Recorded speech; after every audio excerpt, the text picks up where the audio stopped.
Welcome back to the Real News Network. I'm Paul Jay. Joining us again now from London is Gilbert Achcar. He's the Professor of Development Studies and International Relations at the School of Oriental and African Studies in London. Most recent book is The Arabs and the Holocaust, the Arab-Israeli War of Narratives.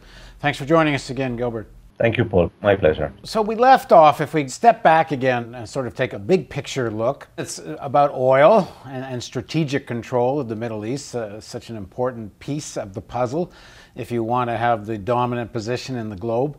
And the U.S. strategy essentially in most of the Arab world is to ally with kings, and where there aren't any, create them, and make sure you sort of do a bargain. Oil will keep you and your family in power. I guess in Egypt, in a sense, they've created another form of monarchy, with a bit of a democratic front.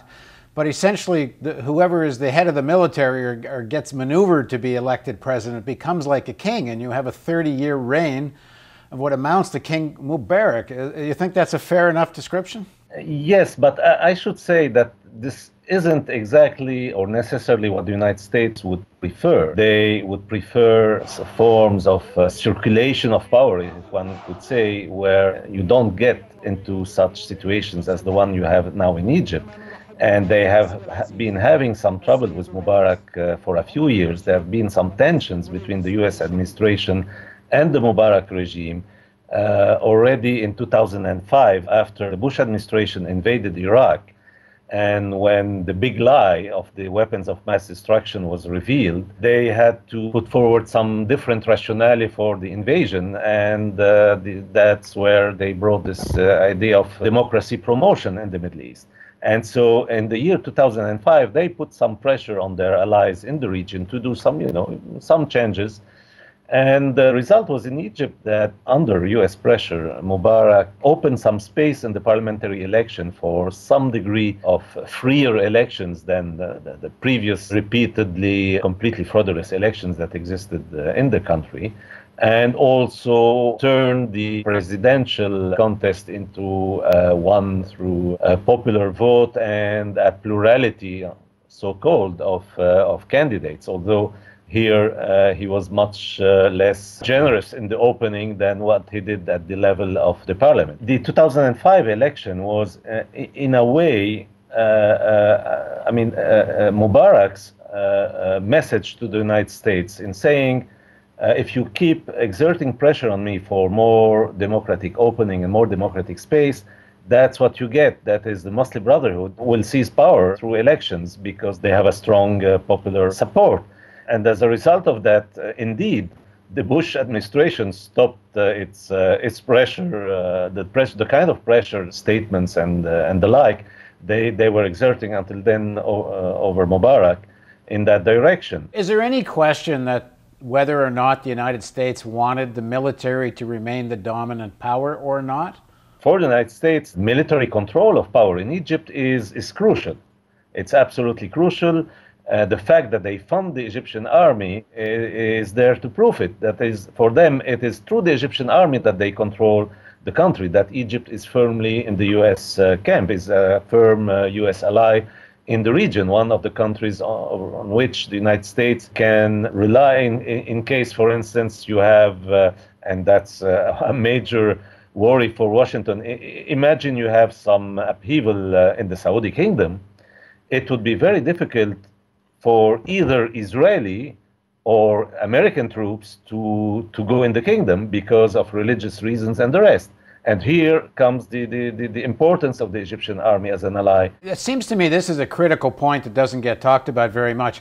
$1.5 billion or more to the Egyptian army, if it's only to quell domestic dissent, doesn't make any sense. It's just way too much firepower. I mean, you can't use fighter jets against your own people. So that kind of military, the size of the Egyptian military, which I think is the 10th biggest army in the world, it's mostly pointed at Saudi Arabia, isn't it? It is absolutely pointed at securing the stability of US-dominated regimes in the region. It's a kind of force by proxy for the United States. And the same could be said about the state of Israel, which gets even more money for its military from the United States than Egypt. Right, but as you say, it's a lot more acceptable for an Arab Muslim army to march into an Arab country. It's totally unacceptable for Israel or for that matter, the United States, as we've seen in Iraq. To march in the Saudi kingdom, but to strike at regimes, as we have seen when we discussed 1967, the Israeli army can be absolutely efficient. And the Israeli army dealt the two most radical regimes of the time in 1967 a very heavy blow, Syria and Egypt. We mentioned that.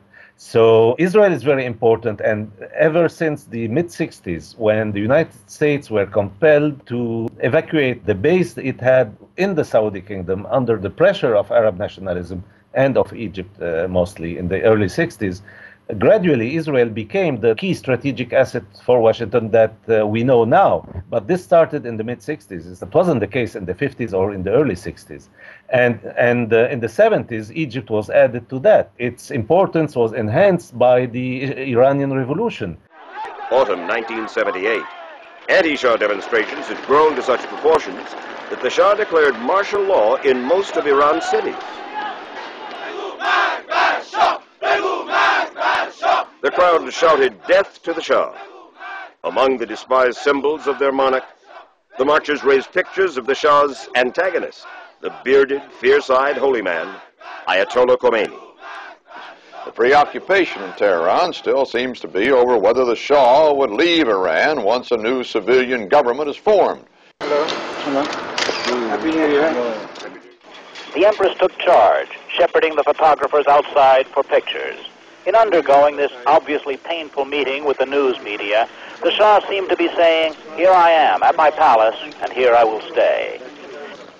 The Iranian Revolution toppled another of the key allies of Washington in the region in 1979, the Shah of Iran, and he was replaced by one of the most radically anti-American regimes in the region. So this enhanced the importance of Egypt, and this explains why whatever Washington pays to Israel and to Egypt is considered, from Washington's view, extremely well invested money. Well, think of it one second, Paul. I mean, when you think of the U.S. military budget, which is some, close to 600, and depending on what you take into consideration, even more, it can get to $800 billion. These few $1 billion that they pay to Israel and Egypt are peanuts, are just peanuts, and actually their effectiveness is way higher than the equivalent amount of money being added to the U.S. military budget. So that's how they look at it. I mean, they see these countries as suppletives of the United States, as forces by proxy, able to intervene in cases where the United States cannot do it by itself. I mean, the importance of Egypt is as a key strategic country for the Middle East, for this whole area where you have the oil, 2/3 of the oil world reserves are there. This is extremely important. And you have also huge natural gas resources. So strategically speaking, economically speaking, this is an absolutely vital, crucial part of the world. And therefore, this huge, priority that it is given by the United States. And also, this explains the adventure of the Bush administration in invading Iraq. They miscalculated completely.